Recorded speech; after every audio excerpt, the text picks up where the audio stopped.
जय श्री राम दोस्तों। तो आज हम लोग श्री रामचरितमानस अयोध्याकांड चौपाई नंबर 325-26 पे हैं, जो अयोध्याकांड की आखिरी चौपाइयाँ हैं।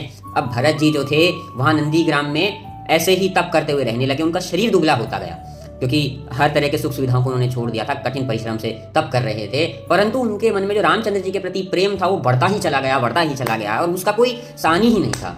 अब ऐसे में उनका शरीर भले ही दुबला पड़ गया था, परंतु उसकी ऊर्जा, उसका जो तप था, उसकी जो एनर्जी थी वो वैसी ही बनी हुई थी और उससे ऊपर ही होगी। वो रामचंद्र जी के चरण पादुकाओं की रोज सेवा करते, नित्य सेवा करते और उनसे पूछ के उनके हिसाब से ही आज्ञा ले करके ही राजपाट किया करते थे। राम जी, लक्ष्मण जी, सीता जी भले ही वन में रह करके तप कर रहे थे, पर भरत जी अयोध्या के नंदीग्राम में रहकर उससे भी ज्यादा कठिन तप में लगे हुए थे। उनके इस तप को देख करके तो ब्राह्मण लोग, मुनि लोग, संत लोग सब संकोच करते थे कि भाई हम तो वैराग्य धारण करके भी ऐसा कुछ नहीं कर पाते हैं। भरत जी ना होते तो तप की डेफिनेशन कैसे होती प्रेम के प्रति। उनका जो रामचंद्र जी का प्रेम है उसके कारण उनके आंखों से हमेशा प्रेम अश्रु बहते थे। तुलसीदास जी खुद भी कहते हैं कि मैं क्या, शेष जी, सरस्वती जी, कोई उसकी डेफिनेशन नहीं लिख सकता, कोई उसको एक्सप्लेन ही नहीं कर सकता है।